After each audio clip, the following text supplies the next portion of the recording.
Tonnerre à Riyad, une purge sans précédent s'est déroulée la semaine dernière en Arabie Saoudite. Plus de 200 personnes ont été arrêtées. Des princes, des membres de la famille royale, du gouvernement actuel et même des anciens ministres. En attendant d'être jugés et condamnés, ils seraient retenus dans cet hôtel 5 étoiles, le Ritz-Carlton, une prison dorée au cœur de la capitale. Derrière cette vague d'arrestations, le jeune prince héritier du trône, Mohammed Ben Salman, 32 ans. Il dit vouloir lutter contre la corruption qui a gangréné le pays. En réalité, ce serait surtout pour lui une manière d'asseoir son pouvoir en éliminant ses concurrents. Parmi les personnalités interpellées et séquestrées, le plus célèbre est sans nul doute le prince Al-Walid, richissime homme d'affaires international que M6 avait suivi durant plusieurs semaines en 2005. Bonsoir et bienvenue dans Enquête exclusive qui vous propose ce soir un document exceptionnel. Il s'agit du portrait d'un homme que l'on considère comme étant l'un des plus puissants, les plus riches de la planète. Il s'agit du prince saoudien Walid bin Talal. Lorsqu'on a appris il y a quelques jours qu'il avait été arrêté dans son pays, eh bien cela a fait l'effet d'un véritable séisme. Alors le prince Walid bin Talal, vous allez comprendre pourquoi il agaçait à ce point la famille royale. Eh bien parce qu'il a un certain franc-parler et une vision assez moderne de l'islam par rapport à celle plus traditionnelle de l'Arabie saoudite. Il y a une douzaine d'années, il avait accepté de nous ouvrir les portes de ses palais, de ses palaces, un portrait tout à fait exceptionnel qui a été réalisé par Christophe Brûlé pour ses productions et Enquête exclusive. Le 22 janvier 2005, sur les pistes de Courchevel. Notre première rencontre avec le prince Al-Walid. Le milliardaire saoudien est en vacances en France pour une semaine, sur les pistes, un skieur comme les autres. Vous êtes sûr que je dois mettre le masque? Hein? Ouais, vu qu'on monte, vous aurez besoin du masque, mais là maintenant vous êtes bien. Seule la présence d'un moniteur de ski américain et de quelques gardes du corps le distingue des autres vacanciers. Et pourtant, cet homme possède la 5e fortune du monde, 20 milliards d'euros. Nous sommes au téléphérique qui monte à la Solire, le plus haut sommet de Courchevel. La météo est mauvaise et l'accès est fermé. Mais pas pour Walid bin Talal. Le milliardaire saoudien a réservé pour lui et pour sa suite le restaurant situé au sommet de la station. Merci Votre Altesse, c'était du très bon ski aujourd'hui. Excellent. Nous arrivons au sommet, à presque 3000 mètres d'altitude. L'endroit est désert. Il est 17h, c'est l'heure de la prière.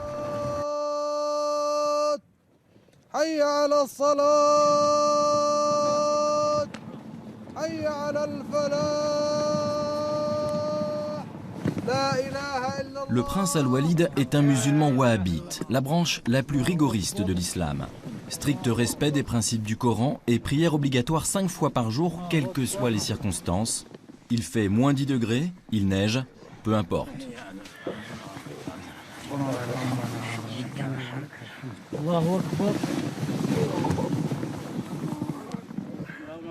La scène peut paraître insolite, mais pour ce Saoudien, c'est tout à fait naturel. Nous avons skié aujourd'hui en toute simplicité. Mon fils a skié, ma fille a skié, nos amis ont skié, que ce soit des hommes ou des femmes d'Arabie Saoudite. Et puis quand l'heure de la prière est arrivée, eh bien nous avons prié. Donc il n'y a aucune contradiction entre être un bon musulman pratiquant et puis être impliqué dans la société, avoir un bon comportement social. Le prince Al-Walid défend l'image d'un islam rigoureux, mais moderne. Et s'il en fait un combat personnel, c'est qu'il n'est pas seulement l'homme le plus riche de son pays. Il est aussi le petit-fils du fondateur de l'Arabie Saoudite, le roi Abdelaziz Al Saoud, et le neveu de Fahd, le roi actuel. En vacances, en France, le prince Al-Walid bin Talal bin Abdelaziz Al Saoud passe la soirée entouré de ses amis dans ce restaurant d'altitude qu'il a réservé à son usage exclusif. Ce milliardaire a un objectif, changer son pays. Je suis tout ça en même temps, un Saoudien, un homme d'affaires, un membre de la famille royale. Je suis très proche du gouvernement saoudien parce que je suis l'un d'entre eux. Et puis en même temps, je suis un homme d'affaires qui peut parler librement et franchement. Et j'ai la liberté de dire ce que je pense. Il est 23 h, le prince Al-Walid a fait allumer un grand feu dans la neige. Il aime retrouver l'ambiance du désert. Il a même apporté de la musique.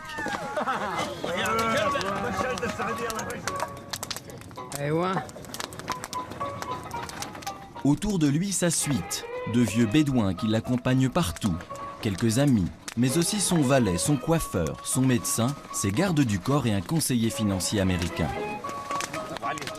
Le prince n'hésite pas à s'afficher en présence de femmes. Ce sont des Saoudiennes, elles travaillent avec lui.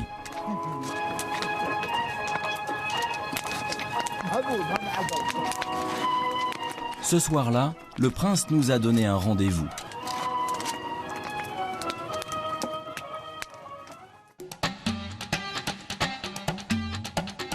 Trois semaines plus tard, nous sommes à Riyad, la capitale du royaume d'Arabie Saoudite. 4 millions d'habitants, une ville qui se construit sans cesse et gagne sur le désert. Une ville à l'américaine, divisée en blocs, quadrillés d'avenues et d'autoroutes. On n'y fait rien sans sa voiture. Pour trouver le prince, c'est facile. L'homme le plus riche du pays s'est fait construire une tour à sa mesure, la plus haute d'Arabie Saoudite, 304 mètres, 77 étages. Mais pas le temps de visiter la tour, car au rez-de-chaussée, le prince est sur le départ. Nous partons pour le Liban. Le prince Al-Walid est membre de la famille royale, mais il n'a aucune fonction officielle. Son voyage au Liban se fait donc à titre privé. Lorsque l'homme le plus riche du pays part à l'étranger, cela ressemble pourtant à une visite d'État.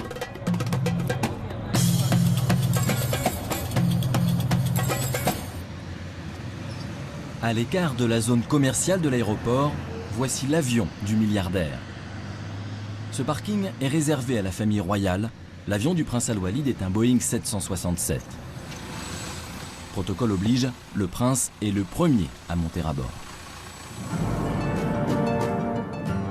Au centre de l'avion, le prince dispose d'un petit bureau. Et voici sa chambre. Le dessus de lit est en vison, mais le prince n'y dort jamais. Et bien sûr, il y a une salle de bain.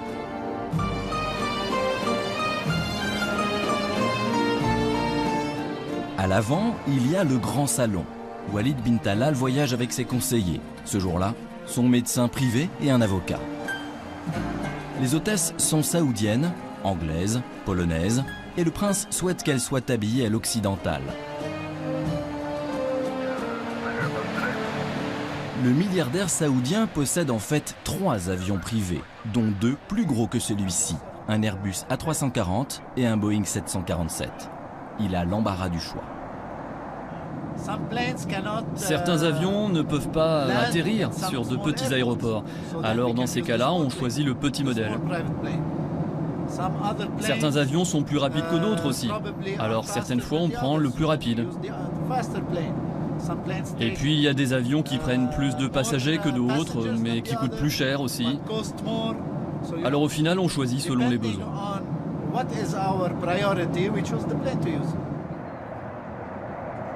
Même en avion, le prince Al-Walid n'oublie jamais l'heure de la prière. Cet homme, qui fait chaque année près de 10 fois le tour de la planète, ne veut pas perdre un instant quand il voyage. Il veut garder le contact en permanence avec ses affaires. C'est la responsabilité de Raouf, un franco-algérien. Dans l'avion, Raouf vérifie les liaisons par satellite. Tout doit fonctionner. Quand on vole à travers toute la planète, il n'y a pas des zones d'ombre, des endroits où on ne peut plus être joint? Non. Mon travail, justement, c'est d'effacer ces zones d'ombre-là. Je dois toujours trouver une technologie qui nous permet de ne pas avoir de zones d'ombre. C'est là que je change donc les satellites par rapport à l'endroit où on est sur Terre. J'ai juste à changer le satellite pour établir la communication. Et à partir de là, je transfère les appels au prince. Sinon, des fois, c'est lui qui m'appelle pour appeler quelqu'un et le transférer d'ici. Donc tout se passe ici. Le fax, l'email, tout arrive là. Si le prince tient à se rendre au Liban, c'est parce qu'il a des liens particuliers avec ce pays. Ma mère est libanaise. Elle est la fille de Riyad El Sol, le tout premier ministre après l'indépendance du Liban, une indépendance obtenue de la France.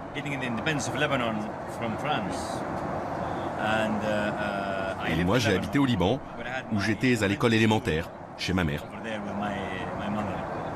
Si par son père, le prince est un des héritiers du fondateur de l'Arabie Saoudite, il est donc aussi par sa mère le petit-fils d'un des fondateurs du Liban moderne. Une double filiation qui fait de lui un des hommes les plus puissants du Moyen-Orient.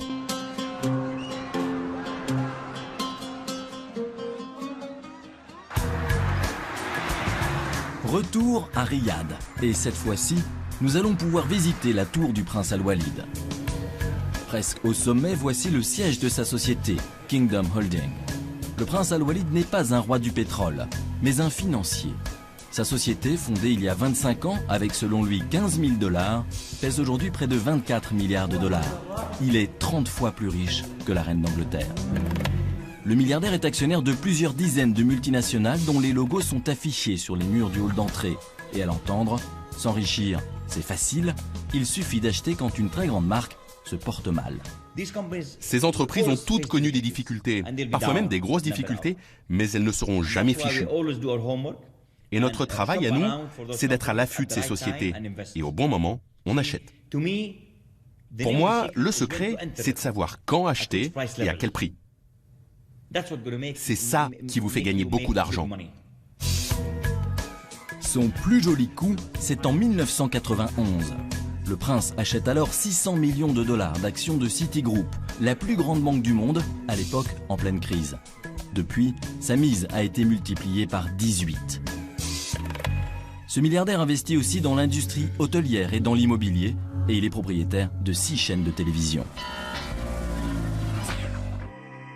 Mais le prince Al-Walid n'est pas seulement un homme d'affaires, il veut aussi réformer la société saoudienne. Son premier combat est un combat pour les femmes. En Arabie Saoudite, les femmes ont l'obligation de porter le voile. Il leur est impossible de travailler, de conduire, de voyager sans l'accord de leur mari ou de leur père. Dans certains lieux publics, comme dans ce centre commercial, il existe même des séparations physiques qui empêchent hommes et femmes de se côtoyer. Toutes ces règles sont strictement contrôlées. Mais dans les bureaux du prince, c'est un autre monde. Les femmes ne portent pas le voile et leurs tenues sont même presque sexy. Une situation à ce point révolutionnaire que certaines de ces saoudiennes ont refusé d'être filmées.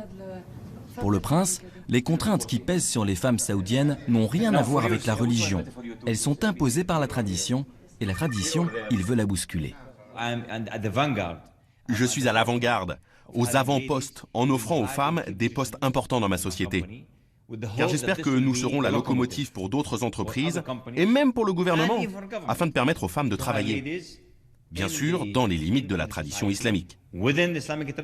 J'insiste sur ce point, car je ne veux pas que qui que ce soit détourne mon discours et dise « Attention, il n'est pas dans les limites de l'islam ». Non, non, je suis dans les limites de l'islam. Dans ce bureau, 2 jeunes saoudiennes font du secrétariat. Chacha et Noaf sont des pionnières, les premières secrétaires saoudiennes à travailler sans foulard dans la même pièce que des hommes. Leur situation est si exceptionnelle qu'elles n'osent pas en parler autour d'elles. Pour nous, elles ont fait une exception. Vous savez, j'avais un peu peur quant à la réaction de certaines personnes, certains de mes proches, des gens que je connais. Mais vous m'avez dit que c'était pour la télévision française. Et j'espère que c'est vrai. Et si ça passait sur la télé saoudienne? Non, je ne pense pas. Je n'aurais jamais accepté. Je n'aurais jamais dit oui. Parce que vous savez, je pense que j'aurais eu plein de critiques de proches qui seraient allés voir mon père et ma mère pour leur dire « Pourquoi tu la laisses travailler dans cet endroit? Ce n'est pas bien. »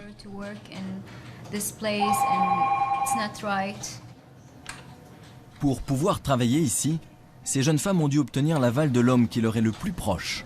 Pour Noah, son père, pour Chacha, son mari. Au début, il n'était pas vraiment d'accord. Mais on en a beaucoup parlé.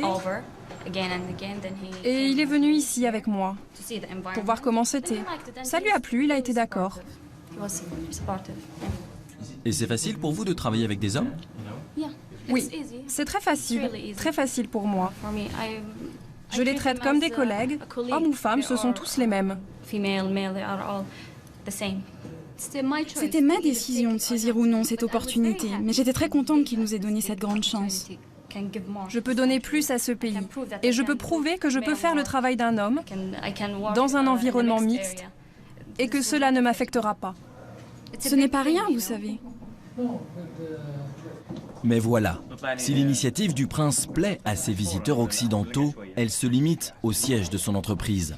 Une goutte d'eau dans l'océan de conservatisme saoudien. Mais le prince y croit.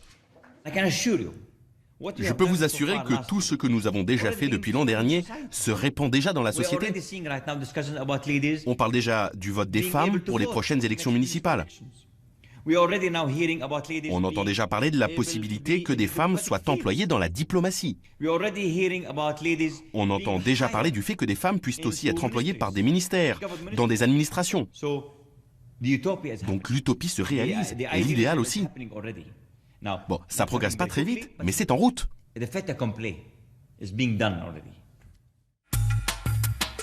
Le lendemain, au même endroit. Et ce jour-là, le prince Al-Walid a un rendez-vous. Allô, Faisal, vous êtes où? Allez, dépêchez-vous. Votre Altesse, vous attendez qui là? J'attends le Premier ministre du Pakistan qui arrive là maintenant. Vous le connaissez depuis longtemps? Oh, ça fait longtemps qu'on se connaît. Il était à la banque Citigroup. C'était un des hauts responsables de Citigroup.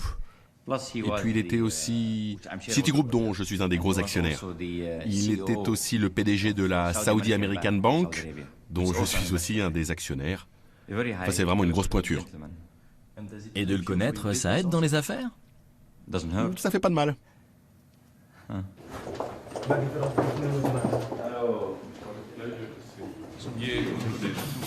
C'est ainsi que le prince fait des affaires. Sa puissance de feu est telle que même des chefs de gouvernement se pressent dans son bureau pour obtenir ses faveurs. Ces 10 dernières années, le prince Al-Walid a ainsi rencontré plus de 120 rois, présidents ou chefs de gouvernement. Une incroyable liste.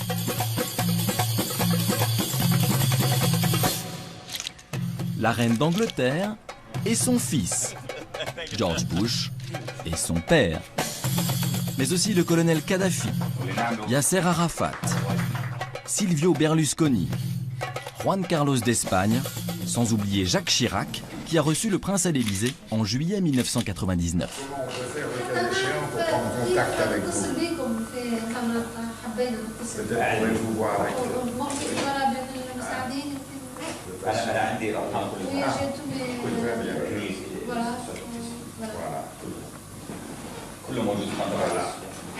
Parce que j'ai une idée لو عندي فكرة أو أي شيء أو مني أنا الاستثمار فيه أو الدعم فيه يعتبرني أنا متحضر. Voilà, comme vous êtes un ami, je vous accompagne aussi jusqu'à Un palmarès impressionnant. Question. Entre tous ces responsables politiques et ce milliardaire, qui est le plus puissant? Clairement, un homme d'affaires qui travaille dans sa propre société, comme c'est mon cas, peut rester en place indéfiniment. Vous pouvez durer 20, 30, 40, 50 ans. Alors que si vous êtes au gouvernement, vous devez gagner des élections. Vous pouvez perdre, vous pouvez gagner. Donc il y a moins de chances pour une personne au gouvernement de rester longtemps en place que pour un homme d'affaires. Parce que moi, je décide pour moi-même. Personne ne décide à ma place. Je suis le PDG de cette entreprise, j'en détiens 100% des parts. C'est moi qui tiens les rênes. Donc, vous êtes plus puissant qu'un Premier ministre? Si c'est vous qui le dites, ça me va. Allez, on part tout de suite. Direction le désert. Et c'est le prince qui est au volant. Dans sa voiture, une installation unique au monde. La télévision, mais par satellite. 180 chaînes. Il zappe en permanence. Votre Altesse, vous regardez toujours la télé en conduisant comme ça? Oh, je regarde la télé, je téléphone, je discute, je signe des contrats. Bah ouais, pourquoi? Vous avez une assurance vie? Oui, oui. En France, mais pas ici. Pourquoi, vous avez peur? Nous sommes à la sortie de Riyad, aux portes du désert. Ici, Walid bin Talal possède du terrain, 20 millions de mètres carrés. Et voilà sa méthode pour transformer du sable en dollars. J'ai acheté ce terrain il y a longtemps, celui qu'on va voir maintenant. Et vous voyez, les constructions sont allées au-delà du terrain. Donc il y a la ville qui se construit, et mon terrain est au milieu. Et c'est pour ça que sa valeur augmente. Depuis 8 ans, la valeur de son terrain s'est multipliée par 7. Encore quelques années, et ce sera le jackpot. Votre Altesse, on a dépassé la sortie. Vous pouvez faire demi-tour? Quoi? Pourquoi tu me l'as pas dit plus tôt? Vous étiez en train de parler, Votre Altesse. On n'a pas voulu vous interrompre.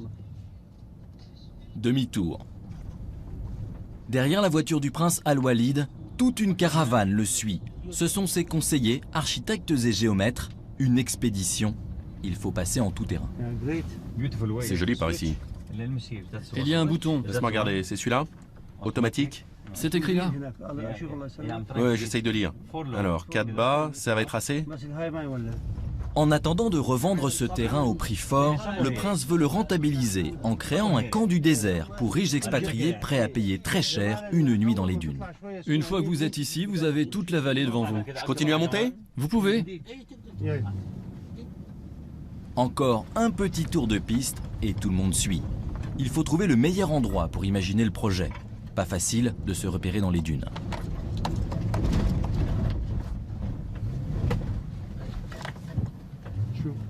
Vous voyez, Votre Altesse, on aperçoit la route d'ici. Mais moi, je ne veux pas voir la route. C'est très important, ça. Alors, regardez plutôt par là. Ça, c'est la tente pour les repas? Oui, c'est la tente principale.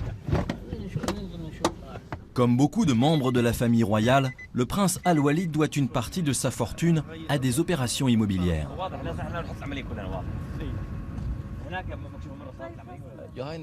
Votre Altesse, est-ce que cela aide d'être membre de la famille royale pour avoir des terrains? Non, ça, je l'ai acheté. Je l'ai acheté avec mon argent personnel. Je n'obtiens jamais de terrain gratuitement.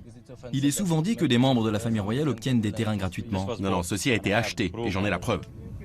Je n'ai jamais obtenu un terrain grâce à l'appui du gouvernement. Jamais. Jamais. D'ici, on aperçoit la route, au loin. Le prince n'aime pas l'endroit choisi par ses équipes pour installer le camp. Il reprend le volant pour chercher le site idéal. Je n'aime pas cette vue, c'est vraiment un désastre. Vraiment, hein, j'aime pas. Désolé, hein, mais je préfère te dire la vérité. On n'a encore rien fait, on peut déplacer les drapeaux.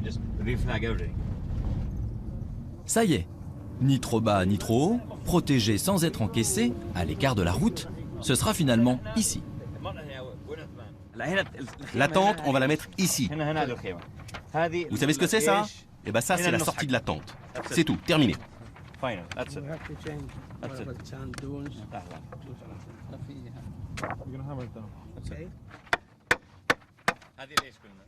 Et maintenant, le prince décide du reste. Bon, nous allons maintenant faire notre propre dessin. Nous sommes ici, et derrière nous les collines, correct? Oui, oui. Et voici l'autre colline là, tout ça c'est la vallée, et puis là les autres collines. Et on a dit que la tente serait là, n'est-ce pas? Bon, vous allez travailler là. Vous pouvez me faire des propositions avec une ou deux options. Vous commencerez par la grande tente, et le reste suivra. Walid bin Talal a parlé, ses collaborateurs n'ont plus qu'à s'exécuter. C'est ainsi qu'il fonctionne avec ses équipes. Prince, peut-être, mais surtout patron. D'ici 2 mois, le camp sera installé. Et en attendant d'être revendu dans quelques années, ce terrain va déjà rapporter un peu d'argent. Ailleurs, comme pour ces autres terrains dans la banlieue de Riyad, la méthode est différente. Le prince aménage un nouveau quartier pour faire monter la valeur du sol. Voici Kingdom City, un complexe résidentiel destiné à accueillir les riches expatriés qui travaillent pour des sociétés étrangères. Presque 400 logements. Et chaque avenue est au nom des sociétés du prince. Loyer annuel, entre 15 000 et 80 000 euros. À quelques centaines de mètres, voici l'école, Kingdom School, un établissement privé dont la pédagogie est occidentale. Frais de scolarité, presque 6 000 euros par an. Filles et garçons y sont quand même séparés. Arabie Saoudite oblige.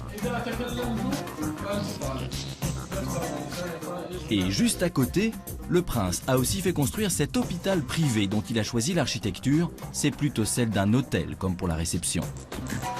La clientèle, c'est la grande bourgeoisie saoudienne.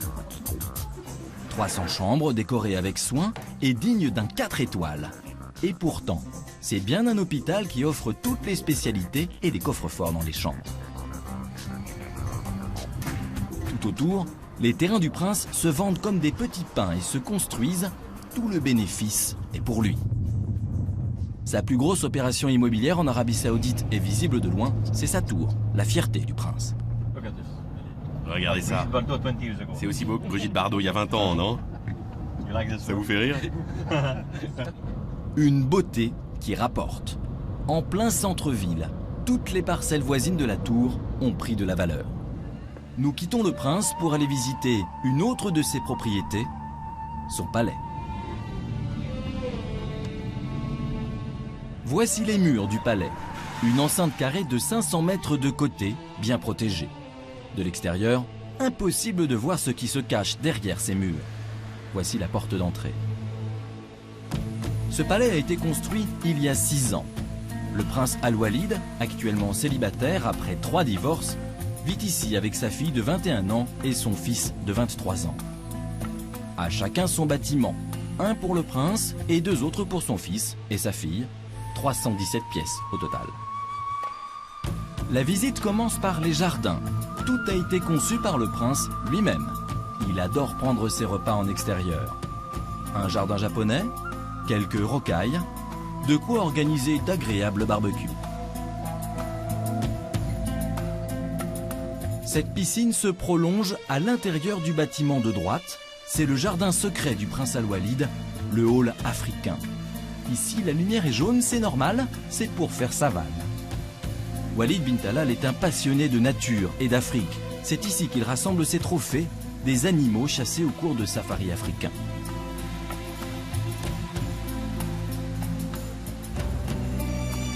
La visite continue par des couloirs souterrains. Tous les bâtiments sont reliés entre eux par un réseau en sous-sol.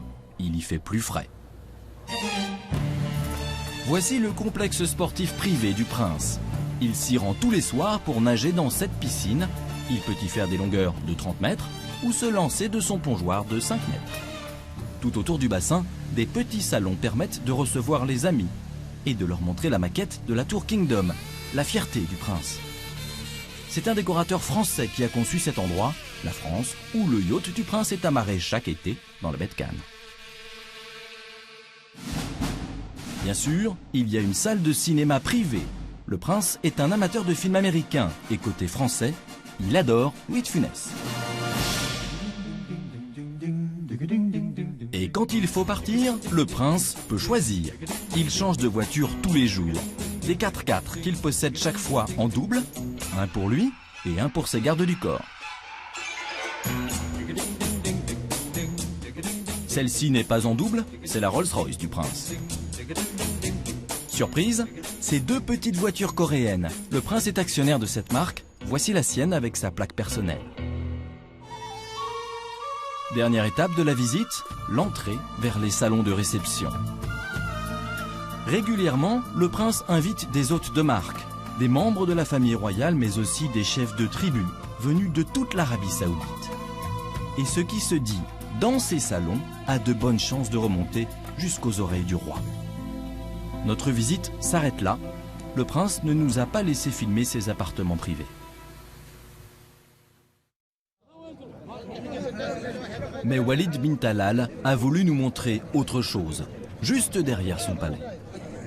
Il est 7 h du matin, le long du mur d'enceinte, des hommes qui attendent. Ils sont au moins 500.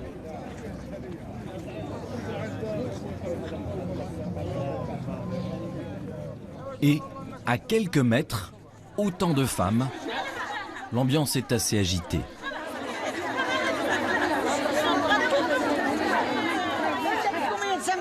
Vous êtes le numéro 199, madame. Vous pouvez aller vous asseoir là-bas au fond. En fait, toutes ces personnes sont ici pour une raison précise, demander de l'argent au prince. Je suis malade, je viens demander de l'aide. Il n'y a personne pour m'aider sauf le prince. Mon mari a eu une attaque et il est hémiplégique. Et moi j'ai un cancer et je suis presque aveugle. Et je n'ai que Dieu et le prince Al-Walid. La situation n'a rien d'exceptionnel. 11 mois par an, 5 jours par semaine, de 7h à 10h du matin, une foule se présente au palais des demandes à la main. Aujourd'hui, les femmes déposent leurs dossiers qui seront étudiés par les services du prince. Elles passent avant les hommes et malgré le désordre apparent, tout va très vite. En moins d'une heure, toutes leurs demandes sont enregistrées. C'est maintenant au tour des hommes de passer au guichet. S'il te plaît, prends ma demande s'il te plaît.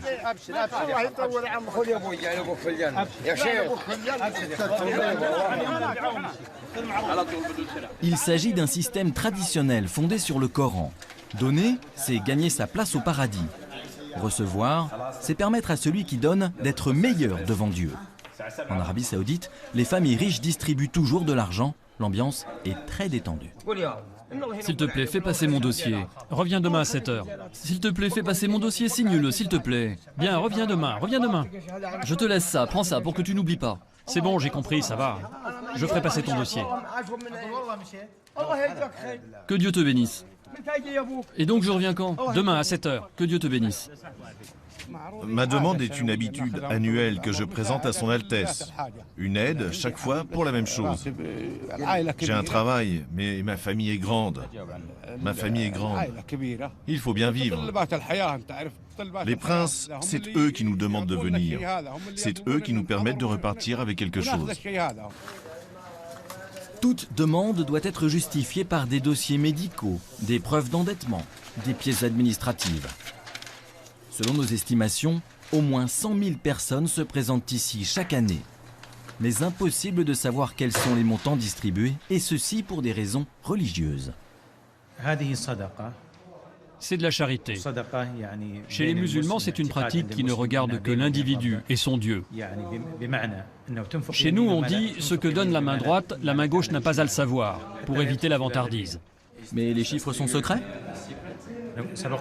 Je vous ai dit qu'il s'agit d'une relation entre le musulman et Dieu. Cela rend les choses secrètes.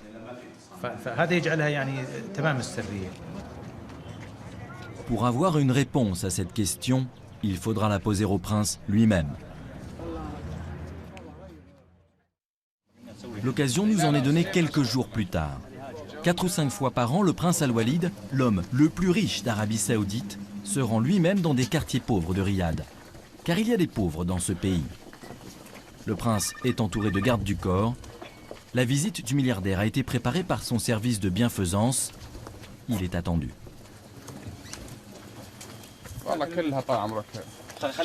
C'est pour moi ça?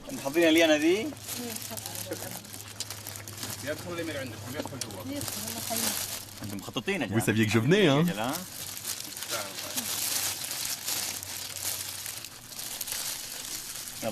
On entre?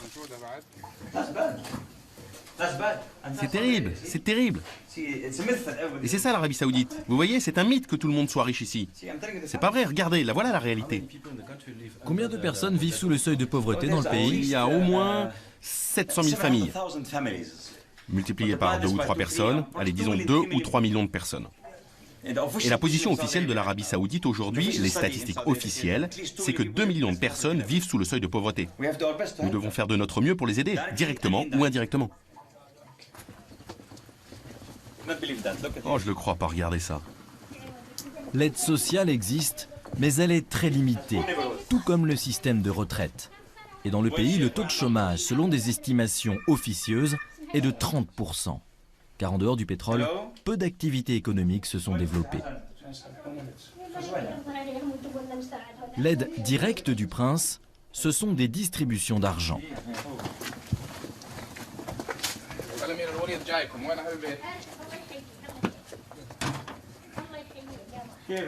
Comment vas-tu? Bienvenue et longue vie. Où est le chef du foyer ici? C'est moi le chef du foyer. Et voici mon fils. Il n'y a que mon fils et moi. Viens ici. J'ai un autre fils criblé de dettes, qui s'appelle Saad, criblé de dettes. Je suis déjà venu ici. Oui, tu es venu à Ramadan et tu as donné à mon fils Saad qui est grand et brun. Il est toujours criblé de dettes. Et j'ai encore Abdelrahman, Noura et Sheka. Tous comptent sur moi. Où est Sheka? Sheka est là. Hassan, où est l'enveloppe? Voilà, c'est pour toi. Il y a ce fils aussi, ce fils qui est malade. Hassan, une autre enveloppe. Et mon autre fils. D'accord, mais arrête de parler. Ça y est, tu arrêtes de parler. Ce soir-là, le prince va distribuer des enveloppes dans une vingtaine de maisons. Et nous pouvons enfin lui demander combien il donne. Votre Altesse, je voudrais vous dire quelque chose. Attends un peu. Votre Altesse, combien est-il dans chaque enveloppe? Je ne peux pas vous dire. C'est entre eux et moi. C'est très intime, juste entre eux et moi. Vous voulez dire que vous savez pour chacun d'entre eux combien il y a? Oui, je sais. C'est pareil pour tout le monde. Et vous ne pouvez pas nous dire combien il y a? Non, je ne préfère pas. C'est vraiment quelque chose entre eux et moi, si ça vous ennuie pas. Vous comprenez? Je n'aime pas parler de ça en particulier. Oui, mais à partir du moment où vous nous montrez, la question évidemment est combien y a-t-il? C'est logique pour nous. $1000.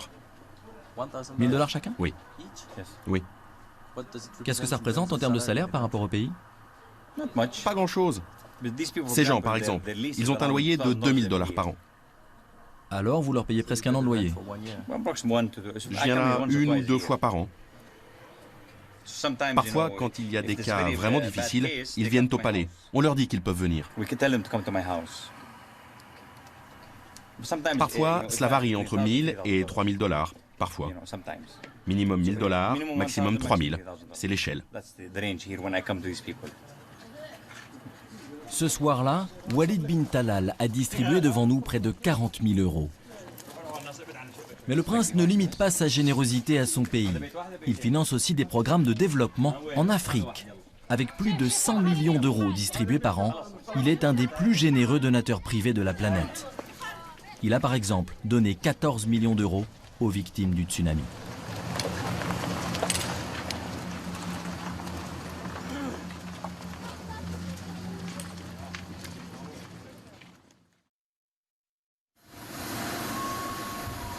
Nouveau voyage pour le prince Al-Walid. Mais cette fois-ci, nous utilisons un autre de ses avions, un Airbus A340 qu'il a racheté à l'émir du Qatar. Cet appareil sert au vol long courrier. Nous survolons la France et sommes en route vers Paris. Ce sont les vacances du prince, accompagné comme toujours de sa suite. À l'arrière, tout le monde joue à la belote, très populaire en Arabie.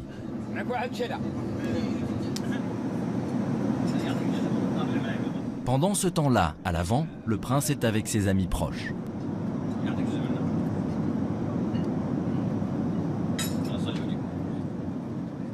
Bon, je vais prier maintenant. C'est l'heure de la prière. Pour trouver la direction de la Mecque, il suffit de jeter un œil aux écrans.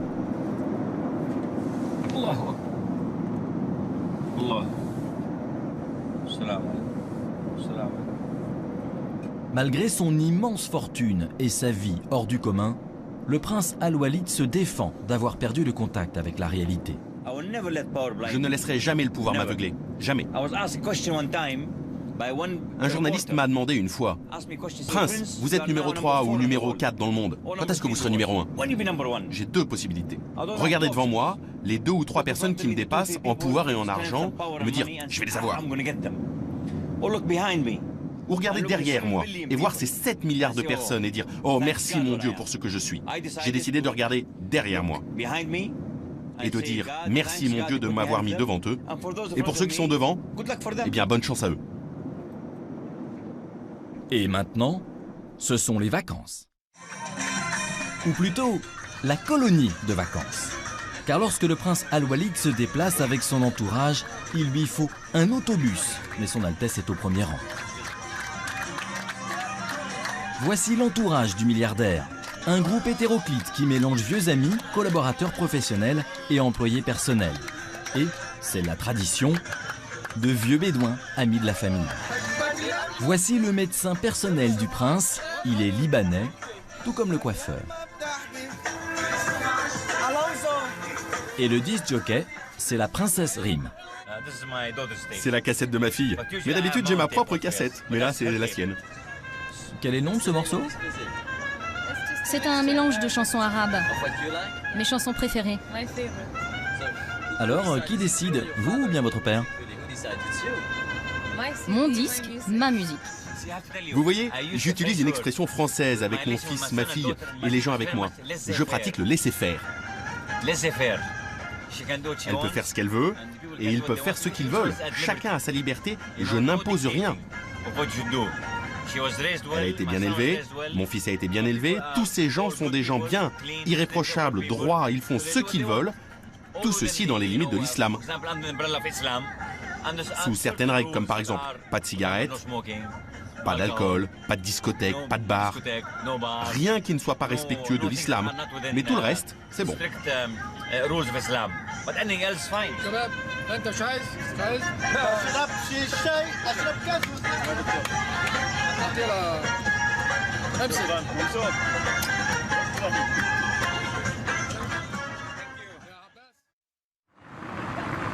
Paris, 8e arrondissement. Un convoi de véhicules longe lentement le trottoir sur les Champs-Élysées. C'est la sécurité de Walid bin Talal. Avec sa suite, il est en balade dans la capitale.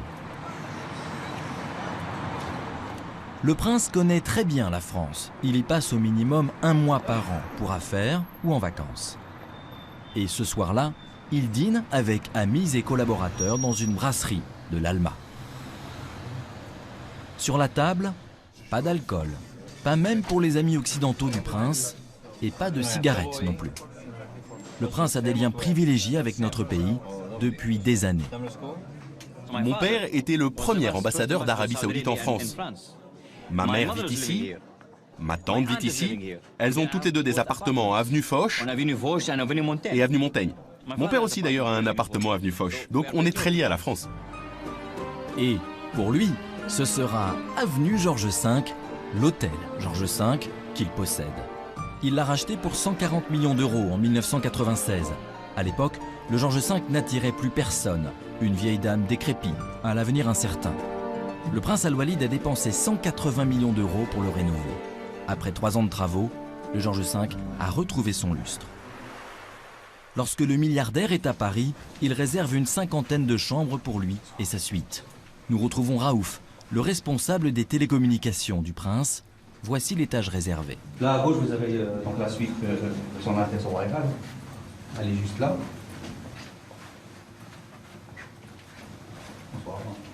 La chambre à côté, ça c'est son garde du corps privé, le docteur, son coiffeur qui est là. Et là, vous avez le protocole. Et là, sur la 131, c'est le monsieur qui s'occupe de ses affaires personnelles. Et la 135, c'est le PC communication. Raouf prépare le courrier, les emails, les contrats à faire signer. Raouf est au courant de tout. Vous êtes tenu au secret ? Oui. De quelle manière ? Secret total. D'ailleurs, je ne parle jamais de fabriquer que ce soit, des investissements, des transactions ou des montants que le prince signe ou donne des ordres. Ça, c'est pas... je suis là aussi pour protéger un peu les informations du prince.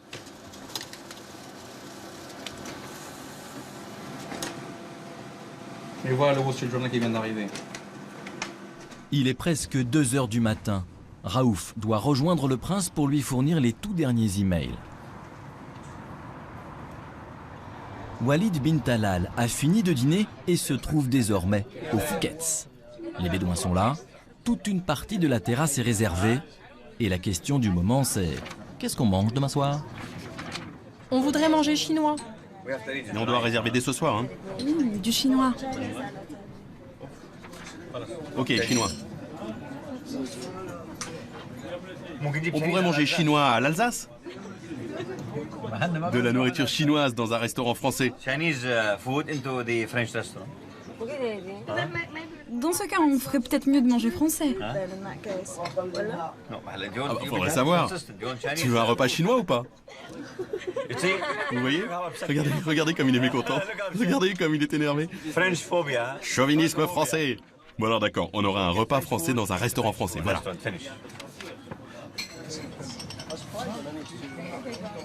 L'ambiance est plus que détendue. Mais pourtant, le prince est toujours sur la brèche. Coup de téléphone, lecture de dossier, signature de courrier. Cela n'arrête pas.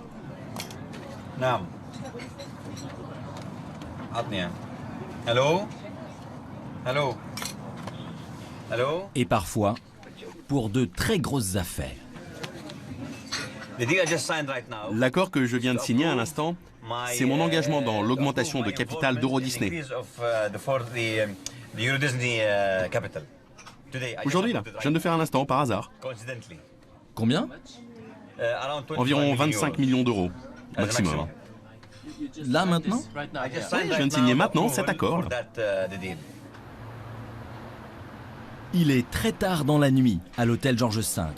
Dans le palace, tout le monde dort ou va qu'aux occupations nocturnes. Mais quelques serveurs sont pourtant là, au garde à vous. Vous avez l'heure? Désolé. Vous voyez, pas de montre. Mais à mon avis, il doit être 4h30. 5h moins le quart. Bah, vous voyez, 5h moins le quart. Un buffet est dressé, c'est pour le prince. Seul le maître d'hôtel personnel de Walid bin Talal maîtrise les subtilités de cet emploi du temps. Là, c'est une journée qui est très très longue où il commence le matin en général vers 11h et où il se lève vers 11h et il se couche en général vers 5-6 h du matin. Donc ça fait vraiment des journées très très longues. Et là, c'est le dîner. Le déjeuner, en général, c'est 20h. Voilà. Tout est prêt. Et heureusement parce que son Altesse arrive. Ce soir, cuisine iranienne ou indienne. Le prince est végétarien et fait très attention à sa ligne. Bon, je suis prêt. Qu'est-ce que vous me proposez de bon? Plusieurs sortes de soupes, de légumes, et de l'autre côté, nous avons du guébas. C'est quoi ça? Un consommé. C'est indien? Oui, bien sûr. De ce côté, c'est indien, votre Altesse, et de l'autre, c'est iranien. C'est indien. Et là, c'est iranien. Ce sont des épinards et des pommes de terre, comme vous avez demandé. Il y a de la crème, non? Sans crème, non, c'est du riz. Comment savez-vous qu'il n'y a pas de crème? Parce que nous l'avons demandé au chef. Donnez-moi une cuillère de ça, alors. Avec plaisir, votre Altesse. Ok. C'est bon, terminé, merci. Et chaque nuit, le prince Al-Walid peut rester ainsi, à souper dans les salons du Georges V, jusqu'à l'aube.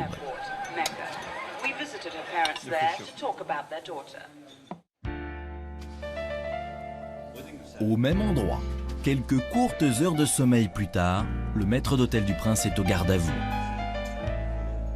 Il est 14 h, son Altesse commence sa journée selon un rituel précis. Tout son entourage est là.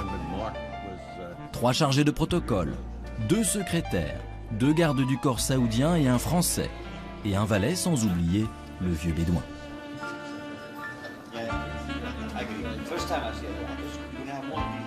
Juste à droite du prince Al-Walid, une télévision réglée sur les chaînes qu'il possède.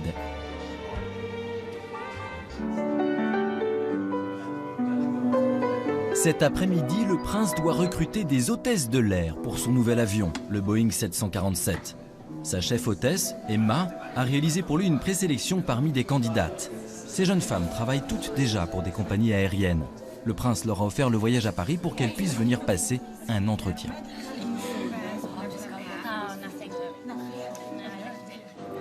Tu les as toutes rencontrées? Oui. Tu t'es fait ton idée pour chacune d'entre elles? Oui, j'ai ma petite idée. C'est parti. Chacune va avoir droit à 5 vraies minutes d'entretien et une batterie de questions. Bonjour, comment allez-vous? Bien, merci. Vous travaillez où, Sandra? Au Titan Airways. Hein? Titan Airways, à Stansted.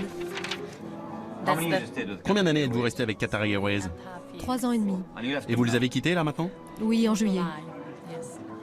Vous le voulez, ce boulot? Oui, je le veux vraiment. Combien d'années voulez-vous passer avec nous? 7, 6 ou 7. Vous parlez un peu arabe? Un chouïa. Bon, alors on se reverra. Ne partez pas. Merci, merci messieurs. Merci. Si Walid bin Talal mène les entretiens lui-même, c'est qu'il considère les relations entre salariés de sa société comme une des clés de sa réussite. Emma doit valider cette hôtesse. Et même si moi je suis d'accord, mais qu'Emma ou le commandant de bord ne sont pas d'accord, je ne l'embaucherai pas. Il faut de l'harmonie, toujours. Le prince Al-Walid n'a pas son pareil pour déstabiliser un candidat afin de le tester. Ce pilote de 747 va en faire les frais. Si je vous offre ce boulot aujourd'hui, vous le prenez? Mais je voudrais savoir. C'est pour du long terme, alors je voudrais vraiment pouvoir voir où nous allons vivre avec ma famille, où nous serons. Donc vous êtes un peu hésitant? Je le suis parce que je ne sais pas... Alors pourquoi être venu si vous hésitez? Parce que j'ai vraiment envie d'avoir ce boulot. Je pense que votre avion, le 747 que vous avez commandé, va être extraordinaire. Et vous voulez quoi exactement? Et je voudrais, si c'est possible, voir les conditions de vie. Bon, je vais en parler avec mon commandant de bord maintenant. Merci beaucoup.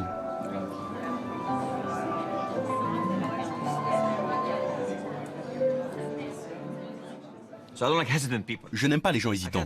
Je ne peux pas me permettre, alors que mes opérations vont si vite, sont si importantes. J'ai besoin de gens capables d'agir promptement et rapidement et qui savent où ils vont. Vous essayez de les stresser un peu, de les pousser pour voir leur réaction? Bien sûr.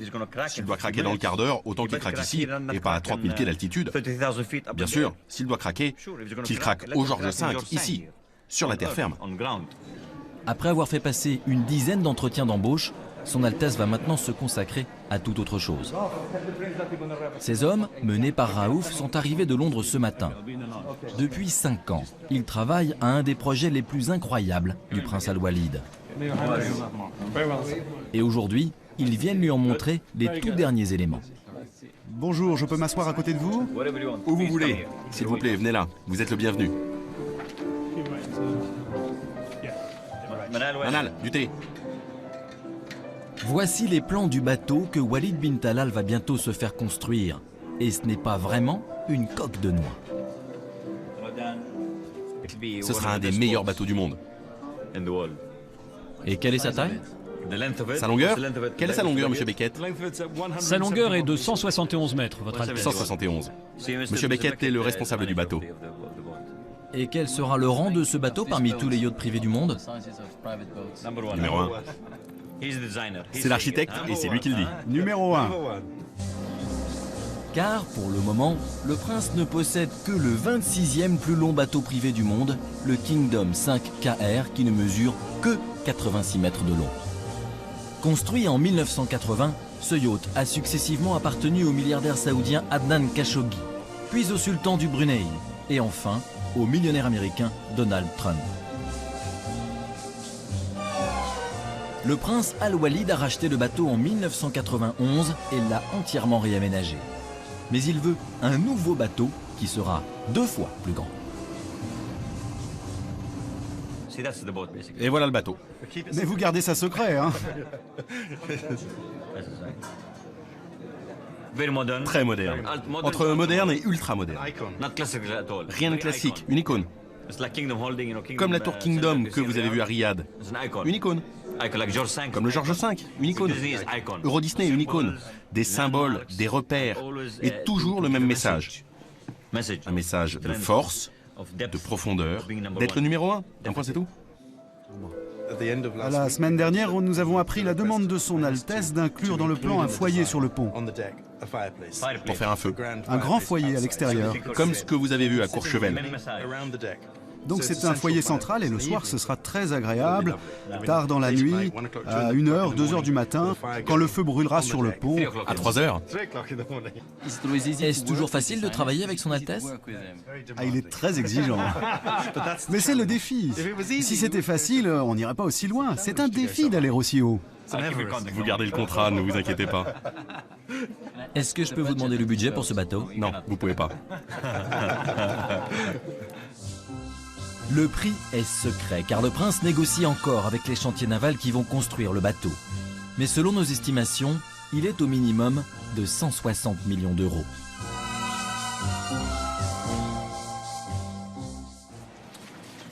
C'est la fin du séjour parisien. Robert, chargé des voyages, récupère l'addition. Une 50aine de chambres, les repas, un service de sécurité français, les chauffeurs, plus quelques pourboires. 450 000 euros au total pour 4 jours.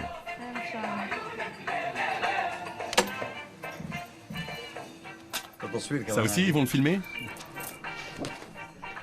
Vous vous rendez compte? Je paye pour mon propre hôtel. Car bien sûr, le prince règle sa note comme n'importe quel client. Seule différence, quand il s'en va, tout le personnel le salue, du directeur au portier. Voici l'autobus princier. Au Bourget, c'est l'Airbus qui attend.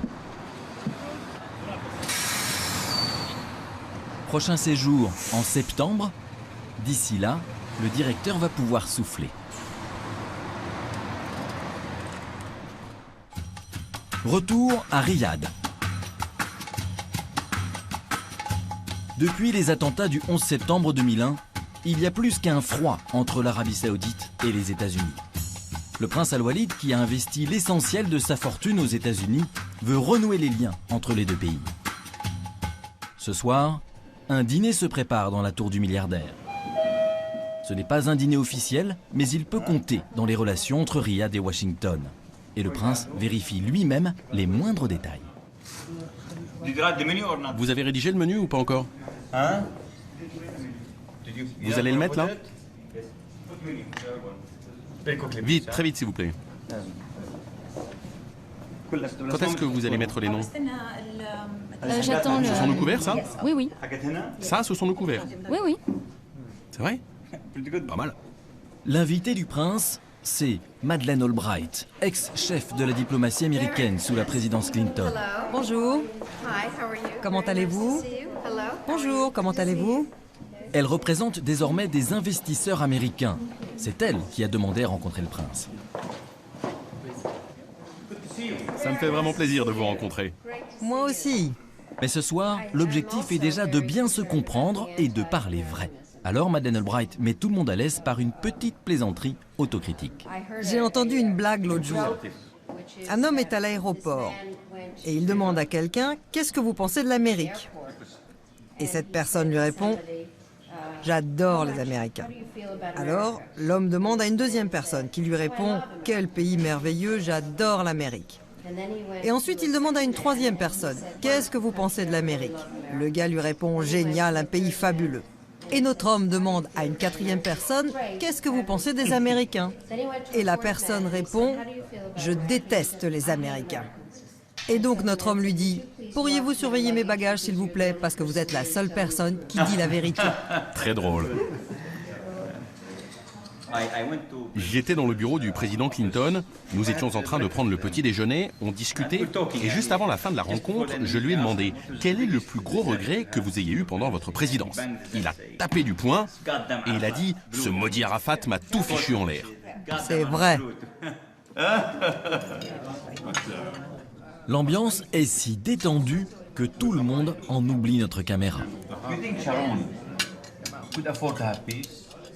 Et le sujet qui va occuper tout le dîner, c'est l'échec de la dernière grande négociation entre Israéliens et Palestiniens aux États-Unis en juillet 2000. À l'époque, le président américain Bill Clinton avait tout fait pour réconcilier Yasser Arafat et Ehud Barak, le premier ministre israélien. Madeleine Albright était là.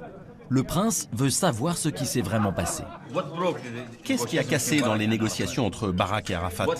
Qu'est-ce qui a fait tiquer Arafat? Je pense qu'Arafat ne voulait pas du tout être là. Et qu'il ne voulait pas, qu'il ne pouvait pas trouver un accord. Il n'avait pas assez d'imagination. Quel est le point sur lequel il ne pouvait pas avancer? Tous les points. Il ne pouvait pas. Il pensait qu'il devait obtenir tous les territoires. Il n'aimait pas les points concernant les réfugiés. Il avait des problèmes évidemment avec la question de Jérusalem coupée en deux. Il était très intéressant. J'espère que vous lirez mon livre et vous verrez qu'en fait, il n'était pas engagé. Barak lui faisait des suggestions et Arafat continuait à dire non. Barak était très sincère. Oui, et Clinton a tellement essayé que je pense qu'Arafat n'était simplement pas prêt à faire quoi que ce soit. Et vous, qu'est-ce que vous avez pensé? Je pense exactement la même chose que vous. Et vers la fin du dîner, c'est tout naturellement qu'on s'échange les cartes de visite. Mon email, mon fax, mon numéro de téléphone, tout y est. Comme d'habitude avec le prince Al-Walid, affaires, diplomatie officieuse et politique se mélangent. Pendant cette soirée, il a été décidé que Madeleine Albright allait aider le prince à créer aux États-Unis des centres universitaires consacrés au monde arabe, une manière de rapprocher les deux pays. C'est le moment du cadeau, de l'encens. Le cadeau, c'est pour vous, Madame Albright. C'est typique de l'Arabie Saoudite. Nous appelons cela de l'encens. Il y a un autre cadeau? Oh, C'est de l'encens, ça. Superbe. Question. Les relations entre l'Arabie Saoudite et les États-Unis ont-elles progressé ce soir? Vous voulez que je vous réponde en français ou en anglais? Mais vous parlez français? Oui. C'est Madame Albright? Qu'est-ce que vous croyez? quand on est ministre, on vient avec un agenda, avec quelque chose qu'on doit dire, on doit apprendre quelque chose. C'est un peu plus comme une danse. C'est tout dirigé. Et la chose que j'avais pas l'occasion de faire quand j'étais ministre est de vraiment parler avec des autres gens. On a des réunions gouvernement à gouvernement, pas tellement de l'occasion d'avoir de vraies conversations. Et c'était très intéressant ce soir. Quand j'étais ministre, j'ai appris aussi à ce temps-là que les businessmen peuvent faire toutes sortes de choses que le gouvernement ne peut pas faire. Alors, j'espère que ça va aider aussi. Je suis certain que vous allez entendre parler d'encore plus de choses qui se feront entre moi et Mme Albright, et je suis très fier de ça. Bonne alchimie. Thank you very much. Thank you. La soirée est terminée, et Madeleine Albright n'hésite pas à faire la bise au prince. Merci, on se reverra souvent. Souvent. Au revoir. On n'en a pas encore fini tous les deux. Mais juste avant de partir, un proche de Madeleine Albright profite de ce tout dernier instant pour solliciter le prince.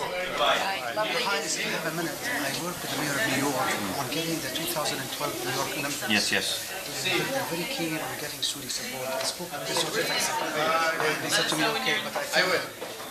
Send me facts. Explain everything, Mami. So I can work it systematically. All right. Much better. Okay. We do it right way. Send me a message. I will do it methodically. Don't worry. Thank you. See you. Shukran. Thank you.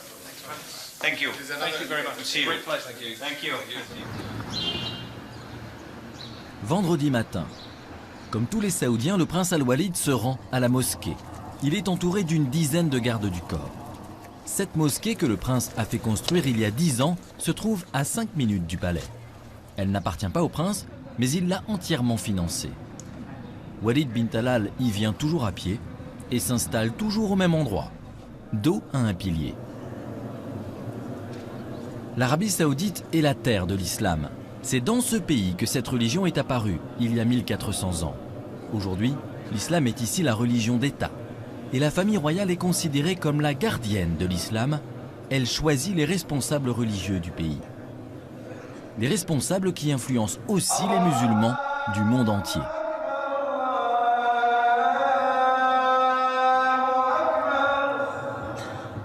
$1.3 milliard de musulmans considèrent l'Arabie saoudite comme le gardien de l'islam, comme le guide de l'islam, comme la sécurité de l'islam.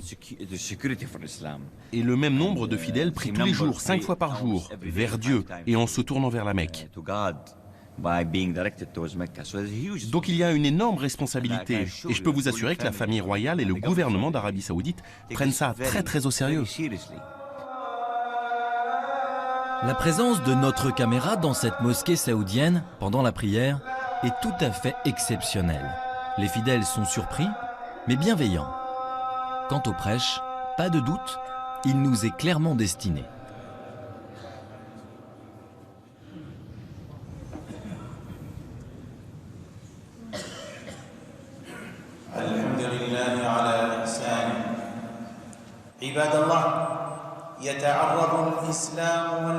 L'islam et les musulmans sont l'objet aujourd'hui d'accusations de terrorisme, de violence et d'extrémisme.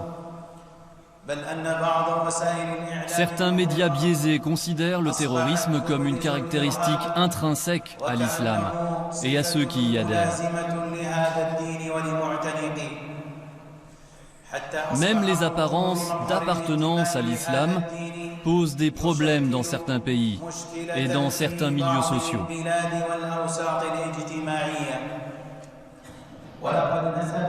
Des médias ont allégué que les enseignements de l'islam poussent au terrorisme et invitent les musulmans à prendre son chemin. Ils disent que des versets coraniques et des paroles du prophète parlent du terrorisme explicitement ou tacitement. Cela est en totale contradiction avec la réalité.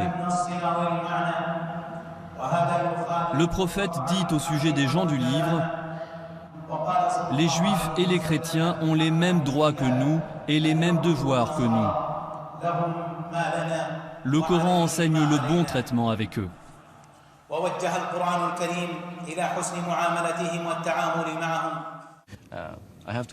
Est-ce que c'était un prêche rien que pour nous? Je peux vous assurer une chose. J'ai appelé l'imam hier soir et je lui ai dit qu'il y aurait des journalistes français. Je lui ai demandé le thème de son prêche. Il m'a répondu que le thème du discours, ce serait sur les relations entre l'islam et les autres religions. Je lui ai dit merci, j'ai raccroché, donc c'est une coïncidence. Mais quand même, je vais vous dire, si cela avait été un discours différent, je lui aurais demandé de faire un prêche qui parle de l'islam et des autres religions. Je l'aurais fait. Mais je n'ai pas eu besoin de le faire parce qu'il allait le faire de toute manière. Le discours que nous avons entendu est donc la position officielle défendue par la famille royale. Et ce serait désormais celui que les Saoudiens peuvent entendre dans la majorité des mosquées du pays. Car, officiellement toujours, tous les imams extrémistes ont été remplacés par des prêcheurs modérés. Mais est-ce suffisant? Est-ce que les gens ici sont d'accord avec ce qui a été dit? Je pense que la majorité est d'accord, mais il y a une minorité ici, exactement comme il y en a dans des synagogues ou dans certaines églises qui ne sont pas d'accord avec ce que le prêtre ou le rabbin disent ici et là. À votre avis, qu'est-ce qui peut les ramener dans le droit chemin? Bonne question. Je pense que nous devons être constants, persévérants. Nous, les gens modérés, nous qui représentons le vrai islam, nous devons nous faire entendre d'une voix plus forte. Nous devons parler plus fort, de manière à ce que ces personnes comprennent et nous croient. Parce que certains d'entre eux seront convaincus et ils se diront « Attends une minute, on a tort, on retourne dans le courant majoritaire ». Pour faire entendre ses idées, le prince Al-Walid est en train de créer une chaîne de télévision religieuse modérée qui devrait être diffusée dans tout le Moyen-Orient d'ici 1 an.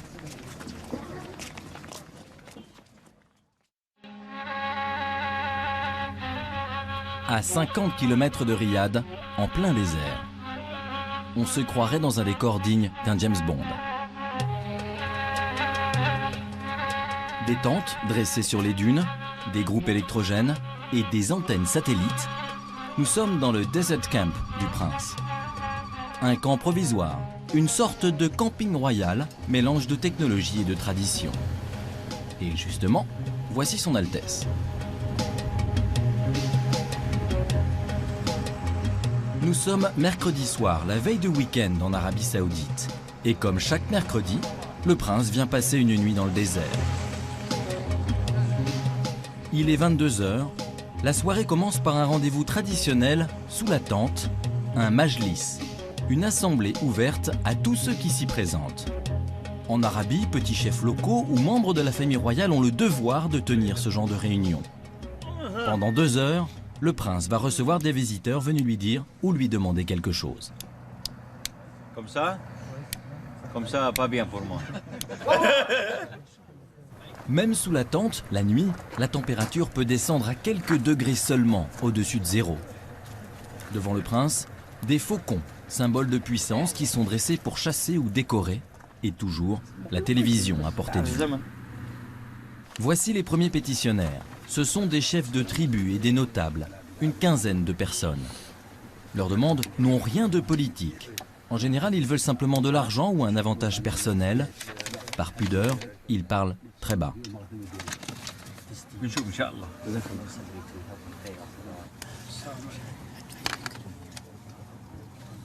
Le prince donne toujours. Par exemple, ce monsieur, il a un emprunt auprès d'une banque. Voilà la preuve. 100%. Oui, mais peut-être qu'il ne rembourse pas pour de mauvaises raisons. On l'aide, on l'aide. C'est un Saoudien, on l'aide. Ça va, pas de problème. Mais ce n'est que le début d'une longue soirée. Car dehors, ils sont plus de 500 à attendre de rencontrer le prince.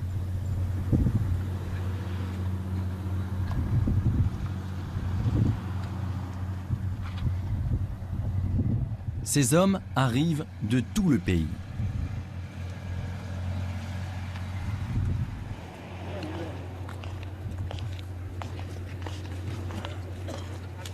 Plutôt que de se présenter au palais pour déposer leurs doléances, comme ceux que nous avons filmés quelques jours plus tôt, ceux-là ont choisi de venir au Majlis, dans le désert. Si ces hommes ont voulu venir ici ce soir, c'est pour pouvoir remettre leurs demandes au prince en main propre, c'est la tradition.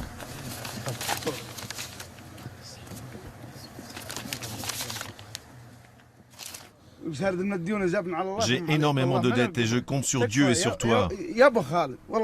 Monseigneur, je dois subir une opération aux yeux et dans mon ventre. Et je ne peux compter que sur Dieu et sur toi. Je dois faire cette opération et je suis criblé de dettes. Je n'ai qu'Allah et toi. Mes racines, mes traditions, ma religion. C'est un vrai plaisir pour moi, j'adore ça. Ça me plaît. Aider les gens, être proche d'eux. Parce que la richesse vous fait parfois penser que vous êtes au-dessus des autres. Ce n'est pas bon. Il faut garder les pieds sur terre, être avec les gens. Cela vous rend plus humain. C'est très important. Ne pas perdre le contact avec les gens, avec la vraie vie, la communauté, jamais. S'asseoir à même le sol, devant un feu. Échanger avec eux, voir quels sont leurs besoins, c'est très important. Mais parfois, la supplique prend une toute autre forme. Celle d'un poème. Dire un poème ne permet pas de demander plus d'argent, mais c'est pour le poète une fierté. Tous les rois se tiennent debout pour toi, parce qu'ils connaissent Walid, qu'ils ne peuvent t'égaler. Je n'ai jamais goûté au bonheur. Et la nuit, je ne dors pas, car je porte des plaies. La mort de mon père, de ma mère, de Mouna, de Salawa et de Manal. Mon père est décédé il y a 2 semaines, monseigneur, et c'est toi maintenant, mon deuxième père. Au total, le prince Al-Walid va écouter plus de 20 poèmes à sa gloire pendant 3 quarts d'heure. Et aussi incroyable que cela puisse paraître, c'est comme ça chaque semaine. Tous les pétitionnaires sont là. La tradition veut que chacun attende sur place la fin des poèmes pour repartir. Des majlis comme celui-ci se tiennent tous les mercredis soirs dans toute l'Arabie, mais rarement avec un tel faste.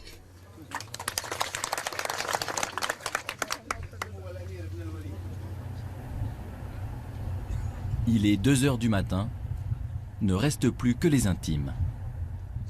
Dis un poème, vas-y, dis un poème.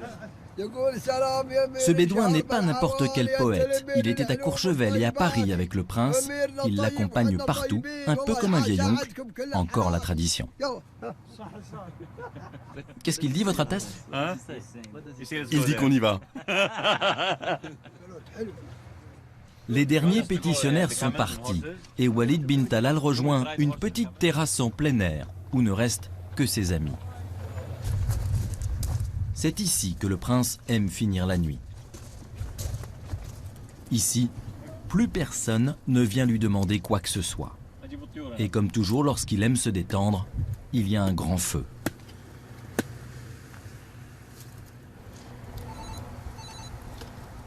Le prince Al-Walid n'est jamais bien loin de ses affaires.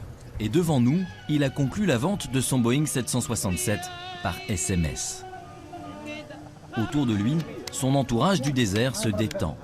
Des tournois sont organisés. Et une fois par mois, le prince offre 1000 $ aux gagnants. Nuit blanche. Il est presque 6 heures du matin. La télé diffuse un programme religieux. C'est l'heure du petit déjeuner. Une grande tente est prévue pour cela. Et tous les plats ont été apportés du palais. Autour du prince, les fidèles. En fait, toujours les vieux bédouins et des collaborateurs de sa société. L'atmosphère est très détendue. Ce sont les rares moments d'intimité du milliardaire.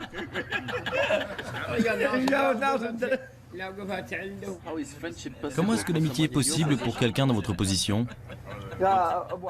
Laissez-le poser sa question. C'est quoi l'amitié pour quelqu'un dans votre position? Comment est-ce possible? Non. C'est très facile d'avoir des amis. Ne soyez pas obsédés par cette histoire d'argent. Ce n'est pas parce qu'on a de l'argent qu'on n'a pas d'amis. Comme n'importe qui.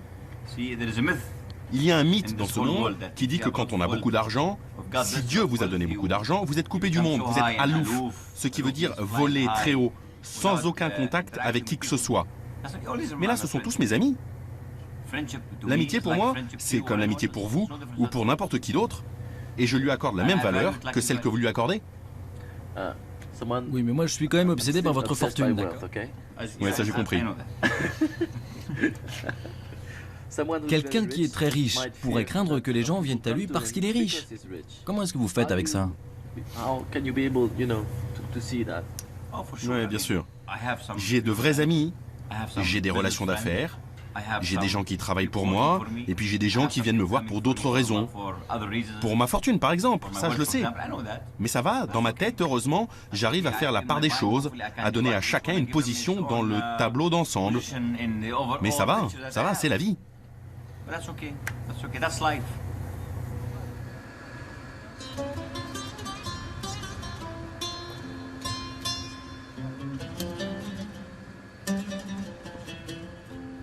Il est 7 h du matin. Nos derniers instants avec le prince Al-Wali. Le soleil se lève.